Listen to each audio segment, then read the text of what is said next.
ജയസാർ നൈറ്റിയിൽ കൽപ്പറ്റയിൽ വേറെ എവിടെയും ഇല്ല, ഇവിടെ മാത്രമേ ഉള്ളൂ. കൽപ്പറ്റയിൽ മാത്രം ജയസാർ നൈറ്റി. പിന്നെ ഓർഗൻസാங்கிற ചുടിദാർ മെറ്റീരിയലാണിത്. ഡ്രസ് മെറ്റീരിയൽ, തുണിക്കാത്തത് കേട്ടോ. സെറ്റായിട്ടുള്ളത്, ടോപ്പ് പാൻറ്റ് ഷാള് അങ്ങനെ സെറ്റായിട്ടുള്ളത്. ഇത് ഫാസ്റ്റ് മൂവിങ് ഐറ്റമാണ്. വെരി ഏവർക്കും സ്വാഗതം.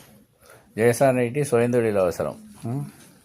വരിക, ഏവർക്കും വരിക, വന്ന് കൊണ്ടുപോവുക. എല്ലാവരും കൊണ്ടുപോകുന്നുണ്ട്, ഇഷ്ടംപോലെ കൊണ്ടുപോകുന്നുണ്ട്. നിങ്ങൾക്കും കൊണ്ടുപോവുക. വരി, വന്ന് കൊണ്ടുപോയി വിൽക്കുക. പെരുന്നാളേക്കുള്ള റംജാൻ സ്പെഷ്യലാണ് ഇത്. ഒരുപാട് ഐറ്റം വരുന്നുണ്ട്. വരി, ഏവർക്കും സ്വാഗതം. വരൂ. Jayasar nighty Kalpetta. Dress materials, nighty ക്ലാത്തുകൾ, അജരക്ക് തുണി, എല്ലാ ഐറ്റംസും ഇപ്പോൾ ഉണ്ട് കേട്ടോ. ആയിക്കോട്ടെ. അജരക്ക് നല്ല മൂവിങ് ഉണ്ട്, അതുകൊണ്ട് ബേൽ കൂടുതൽ വരുന്നുണ്ട്, ഇഷ്ടംപോലെ എടുക്കുന്നുണ്ട്. വരി.